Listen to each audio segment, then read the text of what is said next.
Welcome to the Arboretum. It's nice to see lots of people here. And this will be probably the one talk that you won't hear anything about bees. No. So for those of you who aren't interested in bees, this is going to be great. The Arboretum was started just over 100 years ago now by Douglas Cook, and he didn't start it initially as a scientific resource, and in essence it isn't a scientific resource, it's a horticultural resource which you can apply levels of science to. And as you can see, the development of the Arboretum over the years, the various plantings in and around, and what I've highlighted in the red are the points in time where science sort of or has been applied. So the first attempt to catalogue the collection was done by Bob Berry in 1975, so we could start to understand what we actually had, because a lot of Cook's records were either in diaries or in catalogues, little notes by them, or had indeed been lost. So the first records properly done were in 1970. And then in 78, the Arboretum receives an award from the International Dendrological Society, acknowledging what Cook and others had achieved. And then between 1989 and 1996, Dr. Marion Mackay from the University of Massey came here and did her master's PhD on plant management collection in a setting like this, which was something that hadn't actually been studied in this country before. And she did a further documentation on the collection and how it might be taken forward and how it can be utilised and its value. And that brings us up to the present day, where we have Linda, who's been here for the last 2 years or so, has been looking at Eastwoodhill as a resource in terms of the value of the plantings here for bees, and which she'll elaborate on later. So, as I said, we've had the catalogues. That's our main sort of scientific resource, and the three of them have been put together.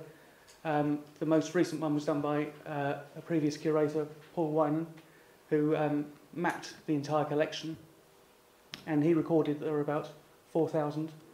And then we had the collection management carried out by Marion Mackay and Trees for Bees, as I've said. There have been other bits of scientific work done here.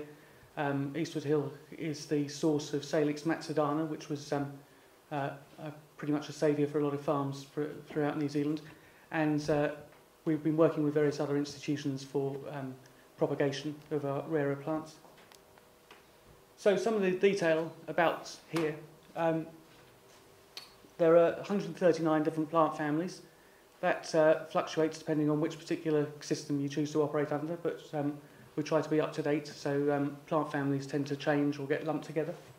We've got 471 genera, of which we have 2,618 are actually been known or identified, hopefully correctly. There are quite a lot of question marks. And then we have about 500 plants or different taxa that we have we don't have no idea, but they haven't yet been identified, and that's a big task, because you've got to know when that's in flower, get out there and try and see it. So that's an ongoing job. If anyone wants to do some identification for us, we'd be very welcome. In terms of species, there's 1,692 species, straight species and subspecies of plants. Interspecific hybrids, 696. And then garden origin plants, which probably make up the bulk of the plantings in terms of sheer volume, but there are 831. And then throughout the collection there are quite a number of just one plant of their own plantings, so the single taxa accessions. We've got 1,128, and a number of those are represented in very few collections. We've got a list of about 50 which grow in, to my knowledge, in only 5 collections around the world, including here. So we have some very rare horticultural plants, and including 1 or 2 which are only found here. There's a Camellia Blackwater, which is, was identified by one of the first curators, Gary Clapperton. But in total we have 12,321 trees growing all over the Arboretum, which is 135 hectares. That doesn't include our shelter belts or our erosion control plantings. That tree count is, again, you know, if we get the wind tonight, then we'll have probably 12,319 trees come the morning. And the main thrust of the collection here is, as was alluded to by Meng, for Northern Hemisphere temperate plants and temperate trees. And most of, you can see the biggest group of our collections come from Asia, which is unsurprising because it's you know, such a density of tree plantings and taxa. Then North America, an awful lot of garden origin material. And then we have some very small ones, so one Mexican planting. We do have plants that from the Southern Hemisphere, which was obviously never the original concept for here, but as the collection's grown, we've developed a native planting area, and we've got a lot of the natives have forced their way back into the collection, so to speak. So, 70% Northern Hemisphere, 17 from the Southern, and then 3% that cross over both areas, and then 10% where we don't have enough information, probably because the plant's not identified, so we can't actually ascertain where they come from originally. The biggest plant family we have growing here are the Rosaceae, which is the apples, plums, cherries, etc., which is probably good for bees, very good for bees. And the bean family, and then big conifer collection, and Myrtaceae, which is a predominantly Southern Hemisphere group of plants. And the Ruttaceae, which is the citrus family as well, we have a good representation of. And then we have an awful lot of the genera ID'd, but camellia make up the very biggest bulk of our collection. As you walk around here, you'll see camellias everywhere. And I think that's principally because they were very popular, they're easy to grow, they're very easy to propagate, and they also throw an awful lot of seed here. And then rhododendrons still have a large number, but not anything like the original plantings. I think he bought something like 500 different species and cultivars over.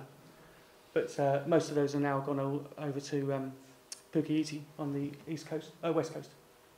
And the only thing that sort of throws that data out there are the Formium, because we have a very large collection that we inherited from a lady called Rennie Orchardson, who travelled around Marae throughout New Zealand collecting the different taxa that were, not taxa, different cultivars of Formium. So we have a very large group of those, but it doesn't actually represent properly the, it slightly throws out that data. And then rhododendron makes up our most unknown, and you can see the rest on there. Our future, we had a very big master plan undertaken by landscape architects, and we're proposing to divide the gardens into eco-zones, which follows the WWF zoning system, and there'll be 6 of those, which you can find more out on the master plan if you'd like to look.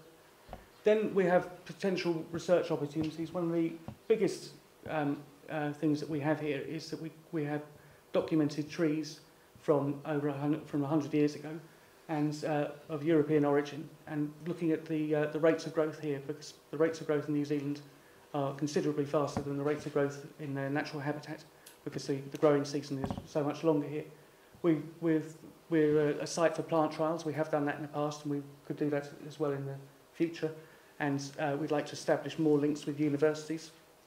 And other suggestions are welcome. And one of the options that we have here is that we're very isolated. Those of you who've travelled here will know that we're very isolated. Just coming from Gisborne is a bit of a mission for some people. And so we don't have many threats. Well, we don't have many diseases in here, but these are the various diseases that have decimated through the Northern Hemisphere. Things like sudden oak death, which I witnessed when I was working in Scotland, just taking out rhododendron collections on West Coast gardens almost overnight. We've got the ash dieback. We don't have that here. We don't have Asian longhorn beetle. So we have an opportunity to serve as a repository for many of these plants, not for breeding colonies, but for genetic and clonal material. And this is perhaps where we're heading, and we'd like to consider ourselves potentially an arboreal ark for the future. Thank you.